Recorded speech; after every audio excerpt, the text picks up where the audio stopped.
Hello and welcome to On The Watch, where we don't let our fandom get in the way of our honest criticism. I'm your host, the prince that was promised, the base savior, Mazora High. And this right here is my beloved brother. He's the casually walking in on people to have meaningful conversations to this episode of Game of Thrones. My dancing teacher, Peugeot Forel. Stretch. And before we go any further, I'd like to say, in the name of the warrior, I charge you with killing a giant. In the name of the father, I charge you to sleep with his wife. In the name of the mother, I charge you to be breastfed by her for 3 months and become like really strong. You should have started with that one.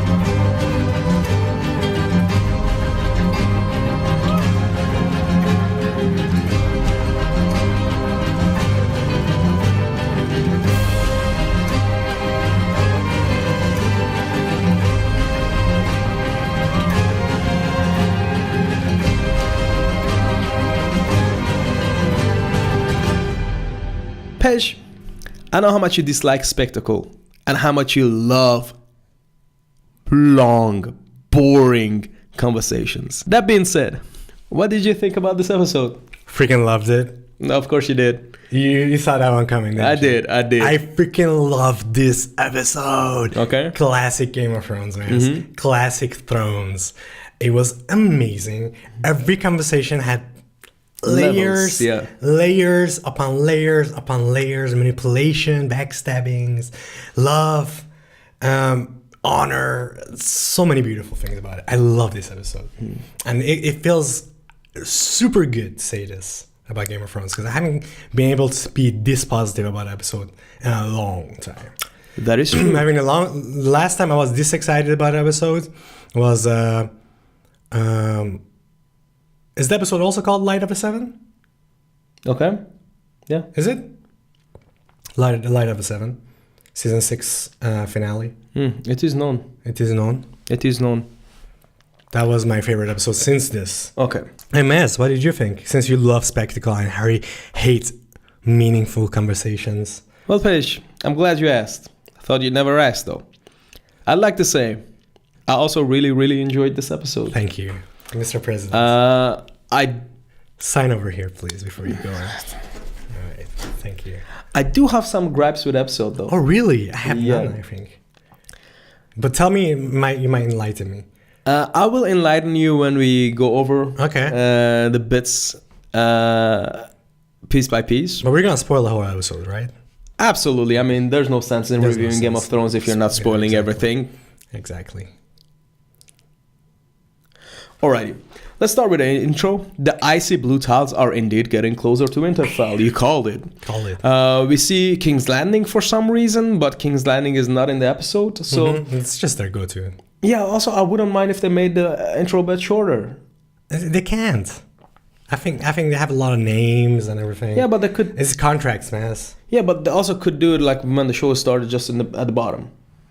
No, that's a different sort of contract. Okay, I guess. I remember that from Lost. That it spoiled people who were in the episodes, and they were like, we cannot do anything about those title names, and everything is contractually obligated. Okay. To put those in. Otherwise, we would have not put them in because it spoils things. Okay. For the rest, I didn't really see anything new in the intro sequence. Neither. It just stuck to me that there was a hard stop from the river on, and then it started. Yeah. So they had the hump to get over through. They probably had to sit on the dragon and go over the river one by one. Or freeze the river. Probably cooler. I like my idea better. Just the visuals of it alone. I'd like to see that. David Benioff, Dan Weiss, get to it. Call this man up. Alrighty. Now, the episode starts with Jaime being trialed in the Great Room by Khaleesi, Sansa, Jon Snow / Aegon Targaryen. Jaime warns everybody of Cersei's plan. And Tyrion once again comes to his defense and quickly gets shot down by Khaleesi. In a very good comeback. In a very good comeback. I cannot say it's unearned. Yeah. I'm really glad they're actually mentioning Tyrion making mistakes. Yeah. Exactly. I have a great point to make. I have a point to make about this. Yeah, exactly. And Sansa, right after that, mentions he attacked Ned Stark, and Jaime said he would do it all over again because they were at war. Mm-hmm. And Bran says, the things we do for love. And just the face on Jaime. Oh my goodness. Says it all. Like, MV freaking PMAS. Is he slowly becoming the best actor of the series? Absolutely. He was my favorite actor of the last season. Mm-hmm. And this season he's been gold. Yeah. Still. Freaking hell, he's man. Infinitely watchable. He hits me in my emotional core. Yeah, like, and I think he has the most growth out of everybody as well. That's the why, best right? character arc as well. He has a great character arc. And what I love here is how Brienne comes to his defense. Honor galore. And Sansa backs down because she not only respects and trusts Brienne that much, she trusts her view of things above her own. This is ground building, paths that have been laid on the ground carefully, that pay off so nice in simple words, as in the things we do for love. You know how far Jaime has come from that part. It hit me, man. It hits you. Like a ton of bricks. Brienne coming out for Jaime, you know what they've been through, and you understand that. Brienne and who she is and who she's been to Sansa, she understands that instantly. And I loved it. Loved it. And I nearly almost had to cry with Brienne in her speech. Yeah.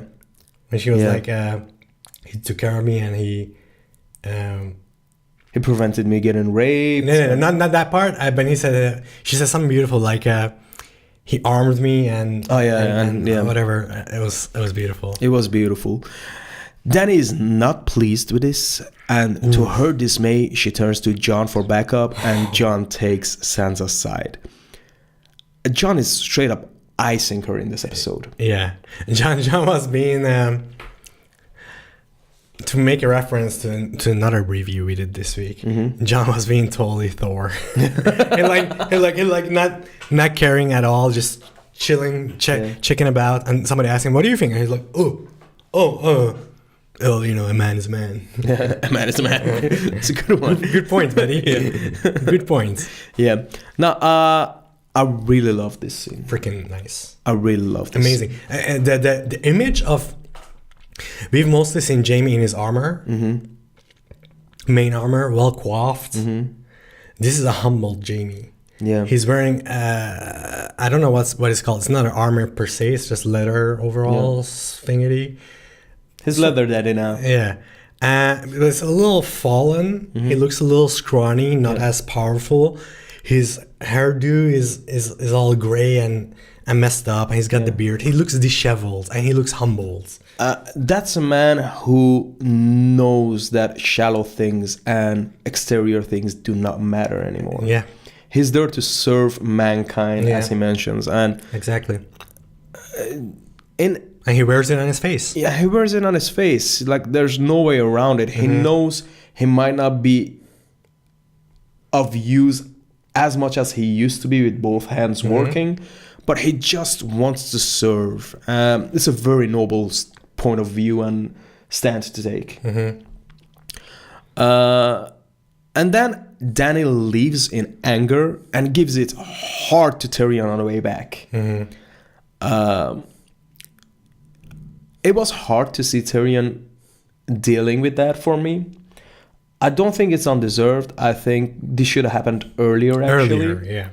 But I love how Tyrion owns it, and they mention it in this episode as well. And he turns to Jorah and Varys and says, I suspect one of you will be wearing the Hand of King badge sometime soon. I'd like to mention something here. Do mention. All through the episode, Varys barely has any lines. He's just nodding in agreement in the background. Poor guy. Poor guy. Yeah. I'm going to come back to Tyrion's plotline later on. So we can skip over this scene. Okay. And because he's gonna come back in it. He's gonna come back. So I'll make a general thought about him. And then we have this scene which really had me puzzled, Spesh. There's this ominous music playing, borderline something out of a thriller movie. Okay. While we watch Arya creeping on Gendry. It is. I recall. Yeah. I recall also feeling that something is about to happen. Yeah. They played it in a seductive way and a teasing way, but the music just didn't fit what was happening on screen. But doesn't it though? It really was disconnected to me, yeah. But Arya is sort of the Deathbringer. And okay, she's young, and okay, she used to be cute. We know. I mean, we've known her since she was a kid. Yeah, she was adorable, but she's a Deathbringer, man. She's no one, and she is a force to be reckoned with and feared. She's not no one, Pish. She's whatever. She's a force to be reckoned with and feared. Okay, and I think they wanted to bring that across, and they played it hard in the scene as well. She was grilling Gendry. Yeah. Teasing and flirtations from last episode continue here. And Arya is eager to find out how the White Walkers are. She asks, how do they smell? How do they work? How do they tick? And Gendry is very... dismissive. I wouldn't say dismissive. He's very cautious of the answers he want to give. It comes across as a bit paternal and protective. Yeah. That's true. And then Arya shows what a badass she is. That's awesome moment. I love that comeback of... I know death, it has many faces. No. The best one was, my weapon, I'll get on it. He got it. He got it. Love that part. And I love it when she... was throwing the daggers towards a wooden column. There was a guy standing next to it. There was it was like, what is going on? Why am I here? Yeah. But yeah, she also said, I know death. It has many faces. Which was pretty badass, I must say. Yeah. But it also makes sense because the death has many faces now. And I love it how Arya is owning her badassness. That's something I didn't feel as much in previous seasons. I really believe her to be a force to be reckoned with this season. She's gonna be. I feel that for sure. I feel like same thing with Sansa is that they wanted to get these people where we wanted them to get, and they are there now. It's just the journey didn't make sense, and wasn't the journey that they deserved. So I believe Arya is gonna have major badass moments.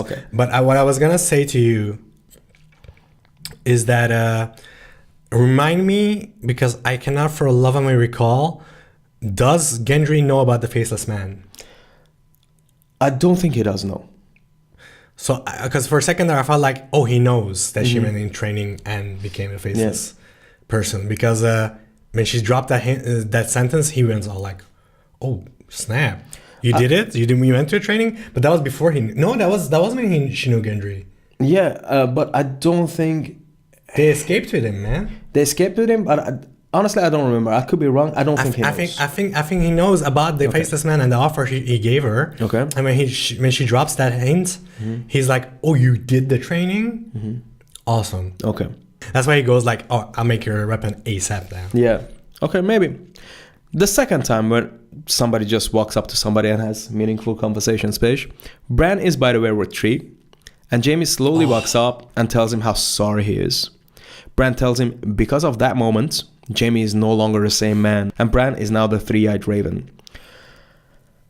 And Bran has been in cryptic, to say very softly, I guess, at best. But the line when he said, "How do you know there's an afterwards?" Eerie. Like, Bran is supposed to be the guy who knows everything. Also, again, that scene killed me. I have a problem with Bran, which it's never gonna get fixed. It's just a character. It's a corner they've written themselves into. But I do feel like this episode was being more playful about it. We know we're gonna do our best with it, make a little fun of it, because Jaime is the first person who's commenting on things. You're the what now? And how is that you're not Bran anymore? Or He's Dr. Branhattan. Yeah, exactly. And he's making comments about it, at least. Not as much as I would like to, but somebody else does. Okay. Third time somebody just walks up to somebody else and have meaningful conversations with him. Jaime walks back into Winterfell, runs into Tyrion, where Tyrion owns up to his mistake of underestimating his opponents. Tyrion is hurt because he's been fooled by Cersei. And then they talk really casually about death, as you do. And then Tyrion says, maybe after I'm dead, I march to King's Landing and tear her apart. I felt a sense of foreshadowing here. Oh, no. Not with Tyrion. I don't believe the dead that get resurrected by the Night King are the same zombie mountain that has slight personality in him. No. That's not what I'm saying. I'm saying Cersei is going to get torn apart by yeah, probably, definitely. Okay. What stuck with me from that scene is you always knew what she was and you still loved her. Yeah. And that was pretty, because that's true. That is true. And also, it makes Jaime such a tragic figure. That he's not blinded to it because of love. He knows it and he still accepts her. He loves her so much. Yeah. That he takes all the flaws, which there are a lot of. I guess when you share a womb. I guess, yeah. Fourth time, Jaime walks away and seeks out Brienne. I'm super pleased that these two don't have a romantic relationship. It was also awesome that Tyrion is talking to him. He starts looking away and walking away. I'm like, oh, the White Walker army is already there. Yeah. And then he's just staring at Brienne. Yeah. And this is the most, I get goosebumps. Same. The most beautiful romance of this whole show. This was I'm not saying it was ever a joke shipping, but it was unlikely shipping. Everybody was like, it's cute how these two would get together. Okay. Now I'm like, this is the most believable and romantic shipping. Honestly, I'm super pleased that these two don't have a romantic relationship. But they do have the most romantic relationship. I don't think they do. I think their relationship is based on respect and honor. Respect and honor and love. I think it's a love in a different sense than a sexual romantic kind of love. Take these two out of the context of the dire situation they're in, they would hook up. Okay. At this point. I think there's definitely showing that there is mutual love between them. And there's a lot of emotionality between them. Honest to God, I don't think they would ever kiss or anything like that. But you can have a romantic relationship without ever getting there. And that makes it more tragic. I guess I just hope it's not the case. I think it's definitely the case for me. I think this is a much more meaningful relationship to me than. But that's what a romance would be. Is supposed to be, man. It's a meaningful relationship. Now, to be perfectly honest, they do bicker like old married couple after Jaime didn't insult her after 2 minutes of conversation. Jaime's answer was so beautiful. You didn't think so? Why are you laughing? Do you want me to insult you then? No, not that one. And then he was like, no, dude, you're doing a great job. It would be an honor if I can be in your left flank. Yeah, that was beautiful. Die by your side or something like that. I travel all this way to fight beside you. Yeah. Under you, beneath you. And he humbles himself. He's like, I'm not the fighter I used to be. Yeah. But it would be an honor for me. I'm glad he's aware though. Yeah. It was a very emotional moment for me too. Beautiful. Actually, all the beautiful moments are between Jaime and Brienne this whole episode. The best ones. There are many beautiful moments, but the best ones are Jaime and Brienne, man. Hard disagree. As much as I love this one, I know which one you want to pick. I don't think you do. I know. There are two options. I'm going to say it right now. I'm going to cut it. It's either Tormund, which is MVP++, or it's either Theon and Sansa. I know you all too well, Maz. Yeah. Another occasion where somebody just walks up to somebody else to have meaningful conversations. Jorah Mormont, aka the creepy uncle who thinks it's fine to flirt with you because you're a woman now. He walks in and makes a case why Dany should forgive Tyrion and make nice with Sansa. Probably the best scene he's had in seasons. I mean, if this is the only reason he didn't die, of grayscale. This is a scene that could have been done by anybody. Varys. I mean, they go deeper. They do go deeper, but I think Varys has established himself of value. Yeah. Varys could be wise in his ways. He played the emotional card. He did. Then he goes to make nice with Sansa, and it all goes fine until Sansa asks, "What about the North?" You think it all went fine? I think it went fine enough considering how the relationship before that was. It did not go fine, Maz. Okay. Obviously, I know women better than you do. Go ahead, Paige. All right. So they make nice, and but they're both so filled with agendas, and Dany's being manipulative AF. She's like, first of all, first time ever I believed her romance with Jon, which is in a scene that he's not included in. It's just the way she talks about him.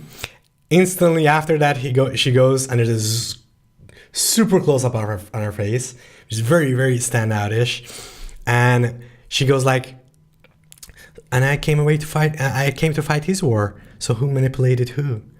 And the way she says, "Who's manipulating who?" She's manipulating Sansa, man. She's using Jon. Yes. And that could become so much more apparent at the end of the episode. Yes. And honestly, like, I'm not saying like everything is gonna be fine between the two. I'm just saying like everything was going at least according to plan. There was some mutual respect. Yeah. I loved, this is, by the way, some female power uplift. The way Dany said of the way Dany off the cuff says like, it's tough for ladies like us to get to where we are right now. Yeah. So I respect you and you respect me. So how come we're not getting on the same page? Yeah. I like that part a lot. Now, you're saying you believe her love for Jon. I do not, even though she was like really trying her damnedest to convince Sansa. I think she loves Jon as much as she's capable of loving anybody. Yeah, but she said, "I gave up the throne to fight his war." Yeah. No, she still loves the throne more. Exactly. And that's why she said, that's why I said, who's manipulating who? She's still manipulating everybody because she wants the throne more. She loves the throne more than Jon. And also, I don't think Sansa has been manipulative. I think she's coming across Sansa wasn't. No, but I was talking she's mostly very about clear Dany. about her agenda and what she wants. I was mostly Sansa gets to the point as well. Yeah. I was mostly talking about Dany and with that slight moment of who's manipulating who. Yeah. And once again this season, 2 episodes in, we're faced with Dany's need for power and her lust of it. Now, Davos walks in to tell Dany and Sansa that Theon has arrived. Now, this was my favorite scene of the episode. It was a very emotional reunion between Sansa and Theon. And it really hit me in the feels. Did you cry? I didn't cry, but I really got emotional. I cried. It's okay. I cried at this scene. I understand. And there was another scene I cried. I cried twice on this episode. Yeah. Is it the scene I'm thinking? It is probably that one, yeah. It was a great scene. And I wish it could have gone on for a little bit longer. That's why I'm saying give Alfie Allen more to do. Yeah. He's so good. He's great. He's so good, man. Yeah. I feel the brokenness in that person. Yeah. By a single look, a second on his face, and you're like, this. Same with the Jaime thing, These men have been humbled and have come a far way. I've seen a lot of people trying to ship Sansa and Theon. I think that's wrong. I hope it doesn't happen. That's wrong. I think that there's a strong love between them. Yeah. But I don't think it's I think they're bonded with something bigger than it's a familial bond. Yeah. And the scene right after here, Davos is the lunch lady now. And that's a good thing for the men's and the children's morale. First, we see a man coming up to Davos and saying, like, we're not fighters, we're not soldiers, we haven't fought wars, how are we gonna do this? Where Davos explains to him, like, I wasn't a fighter as well, I survived 2 wars now. Slight pep talk. Yeah. And you can see, like, he's a good coach. He's a great coach. And then a little girl walks up, and she's very reminiscent of Shireen. This is such a manipulative move. It is. That works. It is. And you know the manipulation they're playing here, I but know. it freaking worked. I was like, guys, D-move. I was really hurt. It's painful to watch. Is this the second scene he cried? No, but I was close. Okay. Especially the way Davos looked at her. Yeah. The whole time. It was very on the nose, nothing subtle about it. But that's... But the kid actor was great as well, though. She was great. The way she said, I'll protect them. Yeah. I was like, yeah, you go a little Arya mixed with Shireen. Yeah. She was adorable. She was. And then Gilly joins them being all useless. No, because that's what Gilly is. I think she's the most useless character. No, she basically convinced that kid to come to the crypts. The crypts. Now, Pish. Oh, Miles, I just thought about something. Are they going to go hide in the crypts? Yeah, that's a terrible idea. That's a terrible idea. All the dead people are. I didn't think about this. That was my next point, Pish. That's where all the dead people are. It literally just hit me. Oh, yeah. Because I've been picturing it in the war room, like in King's Landing. Like in King's Landing in Blackwater. Yeah. I thought they had a room. I didn't pay attention that they said the crypts. Oh, that's a terrible idea. That's a terrible idea. Now, there are no rules established of how fresh the corpses have to be. No skeletons can come back. That is true. We've seen that. Georgian. Yeah. Yeah, they already established that at the Three-Eyed Raven cave, right? Yeah. Okay. With Jojen dying by the hand of a skeleton, basically. So you're going to see a headless skeleton. I'm Ned Stark. And you know that's Ned Stark and killing him. But also, I don't know why I'm talking. I don't have vocal cords or a head anymore. Yeah. That's a bad plan, guys. How did they not think about that? It's terrible. Like, especially John should know. Everybody should know at this point. The boy band Beyond the Wall makes it back to Winterfell. Oh. And John goes to hug Ed, and Tormund suckers hug the living crap out of him. And this is a hug that John deserves. My little crow. Bro, I kid you not. I busted out laughing. Rewind. Watch it again. Busted out laughing. It was so funny. It was a hilarious moment. And the way he calls him my little crow. My little crow. So funny. They give him the 411 about the last hearth. And the Night King's arrival before the morning comes. You know what I love about Tormund? Is the big woman still here? Tormund, not only is he hilarious, but, and that's going to come up more in the episode, but he's such a man's warrior and caveman guy. Do you know what I mean? Yeah. Also, he's a very proud boyfriend. He's such a caveman guy. And he's like so a matter of fact. Yeah, we're screwed. They're going to come in a couple of hours. So is the tall woman here? Is the big woman here? The big woman here? Yeah. He's so awesome. They go to the strategy room. And the plan is to expose the Night King and attack him. And they're going to use Bran as bait. Yes. According to Bran, the Night King will come for him. Thank you for that information. The mark. Yeah. Thank you. Because he wants an endless night and that Bran holds the world's memories. Do we know that he could always find him and see him because of the mark? No, but I think that's information that we could use. I'm glad they I thought the mark was for him to be able to enter the tree. Yeah. And now he has done different purpose? I think because of the mark, they're eternally bound together. I guess. Because magic.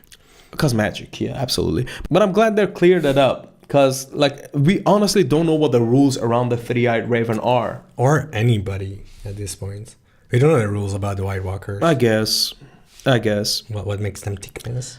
And Theon wants to stay there with Bran and defend him. Which was, again, Alfie Allen is killing me this season. Killing it. Good for you, Alfie. He's been killing it for a while. Yeah. I thought, was it last season when he reclaimed his place? He's never been bad, though. He's always been great. There's this particular scene I'm thinking he had a fight on the beach. Yeah, and then he collapses. Oh yeah. Beautiful scene. Fantastic. Tyrion is forgiven, and he's finally thrown a bone by Khaleesi. That was a cute look he gave. Yeah. It was like, oh, thank you. I needed this. Yeah, I needed this so badly. So that's why I'm thinking, sorry to interrupt, but that's why I'm thinking Tyrion is going to make a huge comeback. Probably. Because they're setting it up. They're like owning that they cocked him up for a while now. Yeah. And they're setting up that he's going to make a huge comeback. He is. And then once again, in the background, Varys is just nodding. No lines, just nodding. Don't you feel a little sad that Varys' role has been diminished so bad? I mean, they're basically 3 people doing the same job. Exactly, but don't you feel sad about that? Because He's Varys a was great actor. infinitely watchable. Yeah. I feel like kick off Captain Friendzone to the curve. We're going to talk about this later. Curb, okay. Jon, again, icing Dany, and Tyrion asks Bran to tell him about his journey. Kind of bummed we're not privy to that conversation. No, we've seen it. I know, but I really want to hear what Bran has to tell about it. No, that's awful exposition. That they always skip that mess. I guess, but you don't say the we thing. know so little of it Yeah. that some tidbits could have helped. I think the most poetic way you could do it is what Hurley did in Lost, which when he explained the plot of Lost in 2 minutes to his mother. Yeah. And that made it a funny scene. Yeah. That's the best way you could do it. Yeah, I don't think Bran is the kind of guy who has humor in him funny anymore. bones. Yeah. Next scene, the kids in Winterfell do not like brown people.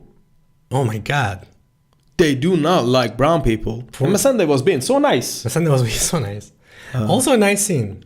Very nice scene. I'm glad Grey Worm is thinking long term and about his retirement plans with Missandei. It was cute. It was cute. This romance has been iffy for me. It worked in the beginning really well, then it didn't. Yeah. This scene was pretty nice. It was pretty nice. Right after this, we see Jon and Sam talking, and Ed just walks up to them again. And they have a very gut-wrenching conversation. Jon tells Sam that it's okay if he wanted to join Little Sam and Gilly in the crypt. And Sam calls Ed a virgin, basically. Samwell Tarly, the slayer of White Walkers. Love it. The lover of ladies. Love it. It's hilarious. Yeah. And it's awesome. Sam is a character I've come around. Yeah. Because I used to hate him. Yeah, you did. I used to hate him. But now that he's this legend, Yeah. pretty awesome. Just hear those friends talk. Like, could you believe it? Samuel, the lover of ladies. Yeah. The killer of White Walkers. Yeah. It's just awesome. I guess we're all left now. Yeah. Well, you've never been just left. It was like 3 bros having a beer. Yeah, it was. Didn't you think that? Like even the zinger Sam gives to Ed, and Jon is like chuckling in the background. Loved it. Yeah. Loved it. And then they contemplate on how they're the last of the Night's Watch. Yeah. And Ed says the last man alive burns us all. There's a lot of talk about death this episode, which is only... impending doom is coming. Yeah, Jaime and Tyrion are having a great old time by the fireplace. And Tyrion says, I wish father was here. Dark. He's reminiscing about the last time when they were here and Jaime was the golden lion and Tyrion was a whoremonger. Simpler times in relative terms. Tyrion misses it, but claims he cannot go back to his whoremongering ways. There are sort of finally shedding light that Tyrion is going through something. Yeah. Which they should have done way sooner. Way sooner. But I like it that they shed some light on it. Hey, I'm going through stuff right now. I'm of two minds about I can't go to my easy, laid-back lifestyle and just be smart all the time. Yeah. I'm of two minds about this, though. Like, I wish they would have done it sooner. Much sooner. But in reality, it's hard to come in terms with stuff like this. Yeah, but it's been a little out of character how not smart he's been. Consistently. But if your head is clouded with other stuff, especially stuff that runs so deep,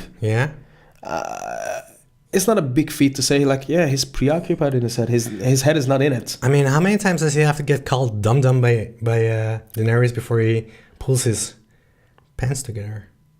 Well, he made mistakes, man. Yeah. I made a huge mistake. And I love the toast he made to the perils of self-betterment. I feel like this season is all about that.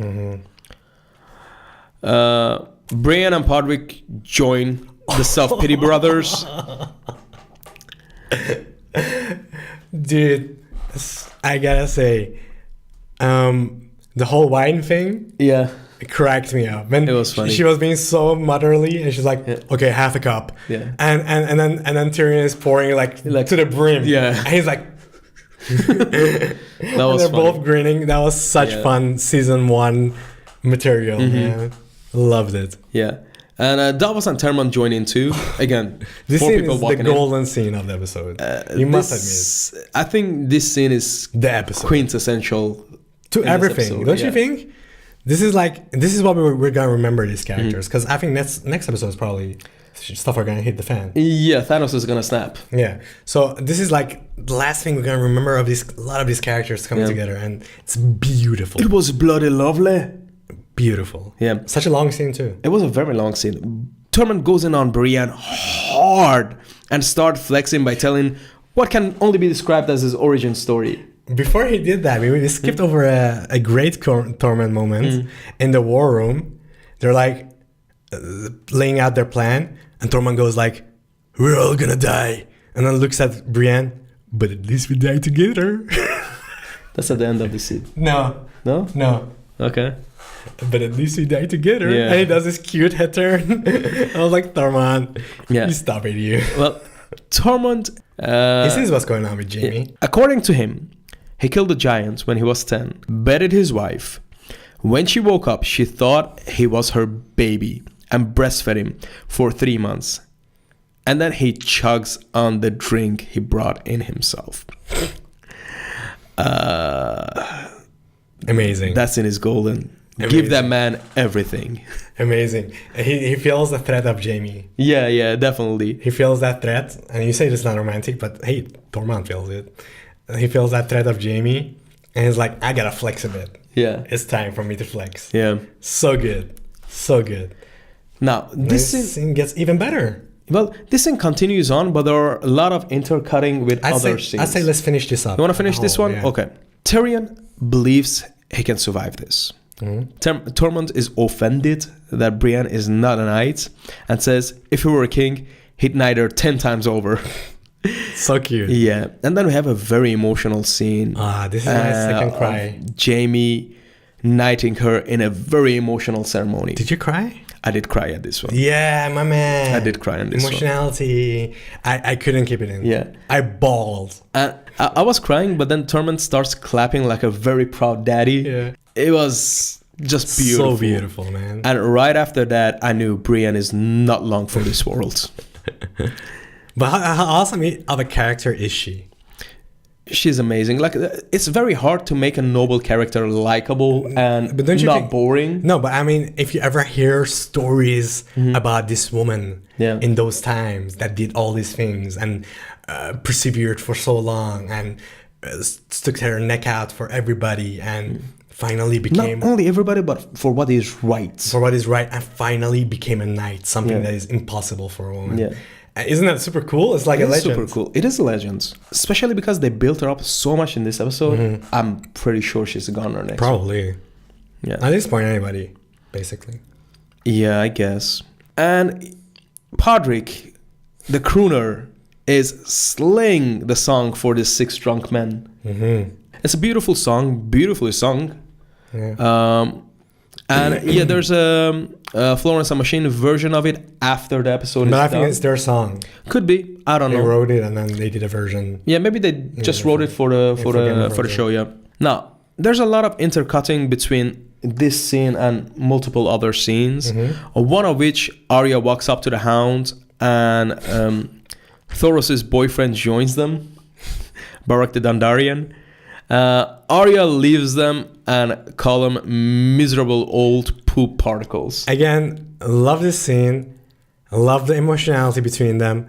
But at the end of the day, do you not agree with Arya? Yeah, You guys are absolutely. miserable old Fs. Yeah. And I don't want to hang out with you at my last moment. No. I was like, yeah, this is such a true scene. It's so true. They care for each other, but it goes only that far. Yeah. Because they care for other things more. Yeah. But they do respect each other enough to say something. Yeah. But this is what I mean by Arya not being no one. She still loves living. Okay.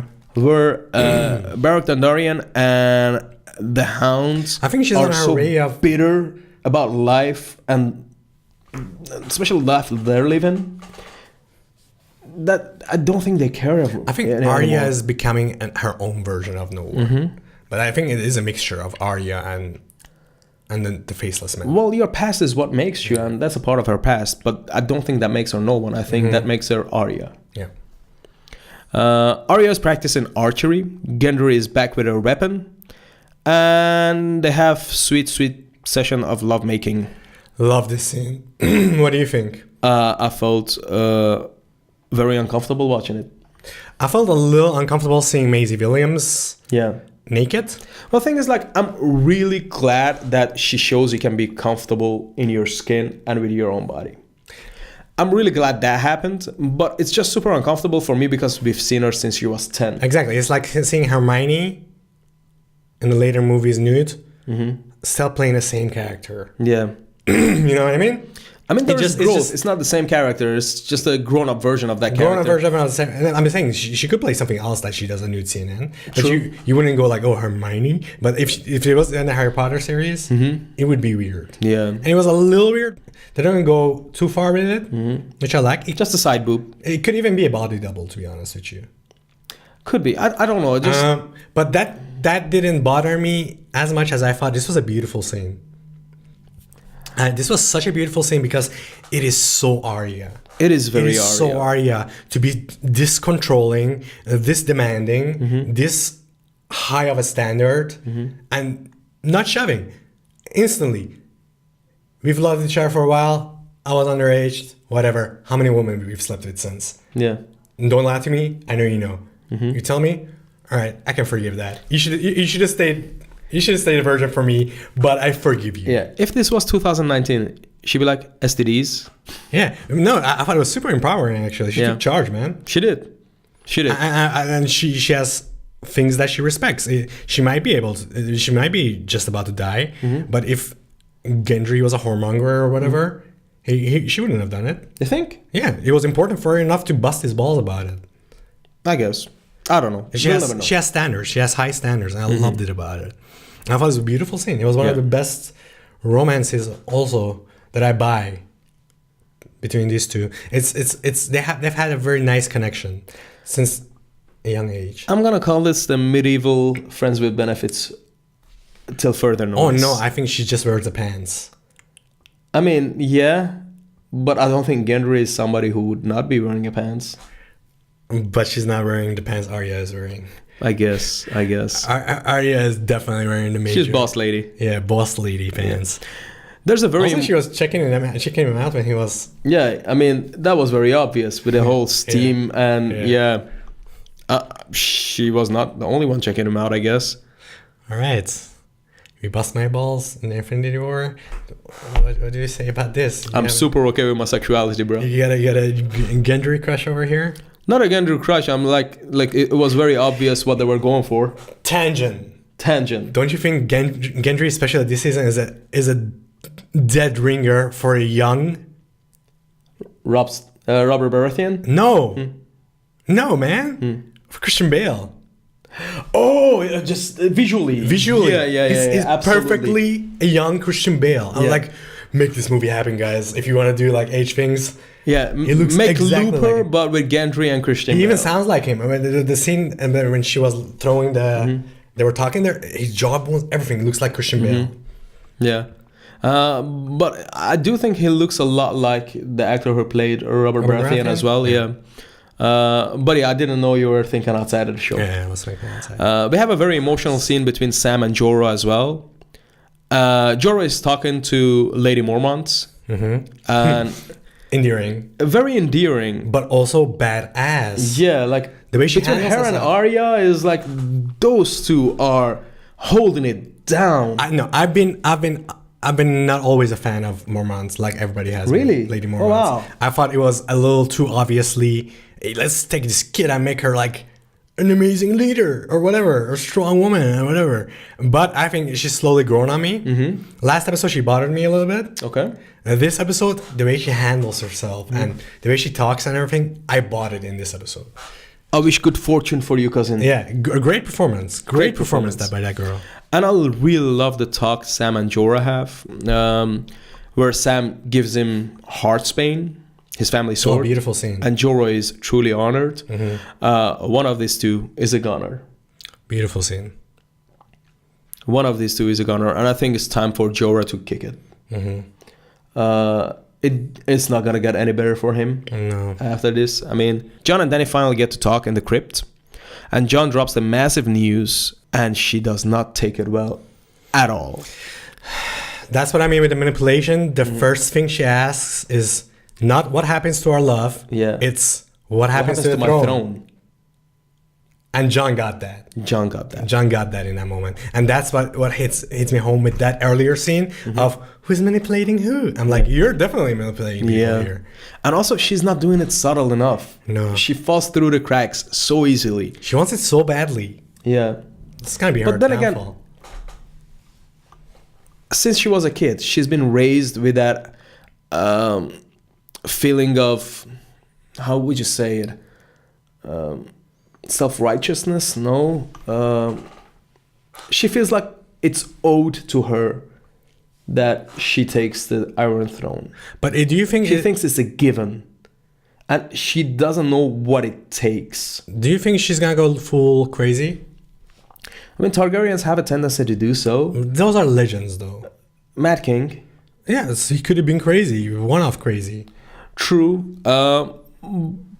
But, I mean, generations upon generations of incest could do that to you. Yeah, I just think those are legends. Like how it was written that Aegon raped Lyanna Stark. Yeah. Well, they had a perfectly fine romantic relationship. I thought it was a beautiful way that Jon put everything into context. Yeah. He told the story beautifully. Yeah. But before they can talk things out, they hear the horns. The army of death has arrived, making this the last peaceful moment for any character in Game of Thrones. I would say for this season. Now, what stood out to me is we do not see the Night King. Mm-hmm. He's riding that dragon, yo. I don't think the Night King is coming. Probably not. Probably not. He's smart. He's smart.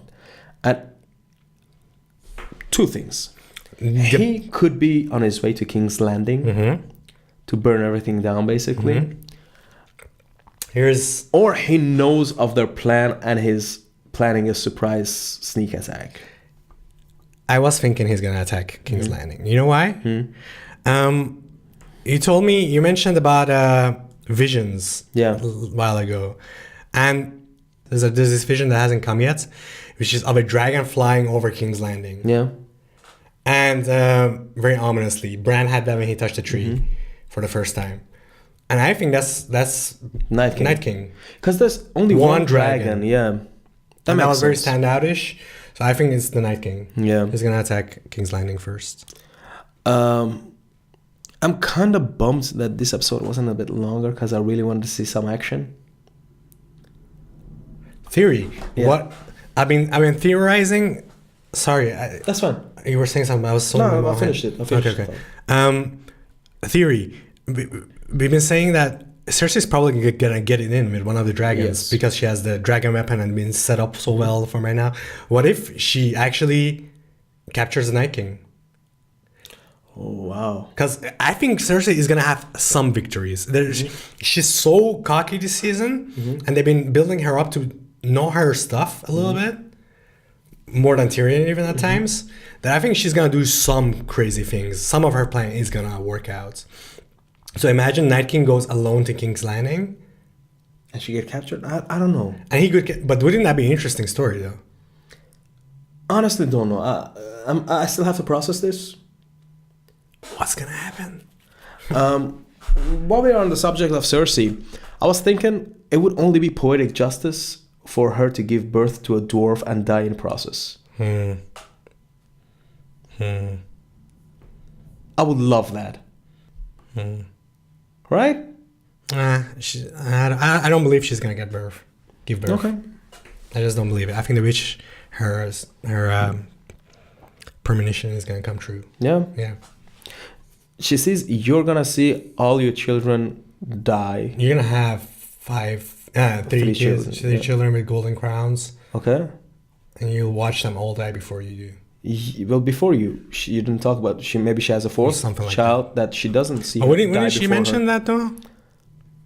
Why would she? I don't know. I just don't. I don't believe it.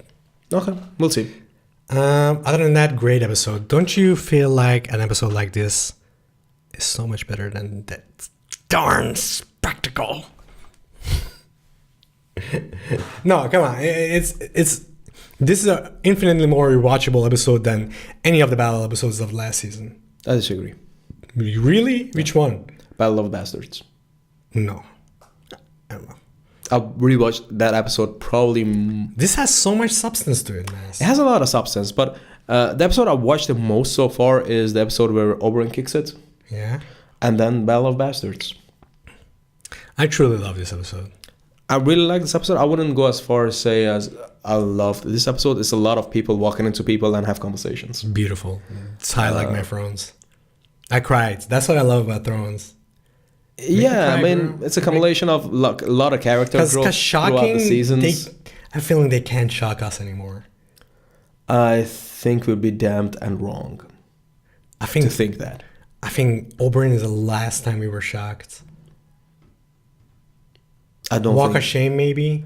Walk of Shame was really shocking. To me, even the Citadel exploding was really shocking. Called it. You did. Ice Dragon was not shocking since you called it in season 2, I guess. But yeah, I think the show still has some tricks up its sleeve, and it's gonna shock us throughout the coming 4 episodes. There's only 4 episodes left, Pesh. Oh God, now I feel worse because I love it again. But isn't that a good way to go out? It absolutely is. Absolutely, I would much rather have him go out on a high than the low of last 30 seasons. I hope it's straight up highs now. Yeah. But yeah, I'm really looking forward to the next episode. I wish there was some battle in this episode. I know there got like a 90 minutes or 80-minute episodes coming up. But yeah, this is one of those episodes that could be a little bit longer and giving me a little bit more. Maybe it's just me because I didn't want it to end. Maybe because I know there's not many hours left. I felt fulfilled. Mm-hmm. I had a good meal of Game of Thrones. Why do you gotta make it sexual with your mouth and face? Is it like this? Is this how I look when I'm sexual? No. I don't think you can recreate that moment, Fish. All right, buddy. All right. Wrap this up. Do you have any additional thoughts? No, I gave all my thoughts. Okay. Next episode, do you think they're straight up going to the battle? Or are we gonna... Might be King's Landing first. You think? Yeah. That'd be such a cop-out, though. This was our review of second episode of the 8th season of Game of Thrones called A Night of the Seven Kingdom. We'll be back next week with our review of the next episode. But until then... Title unknown. Yeah, we're not keeping a lookout for titles. No. We're trying to stay as unsolid as we can, I guess. I would love for you guys to like, subscribe, share, and tell your friends about us. But until then... Stay on the watch. No, nothing comes to mind. Stay. See you next week.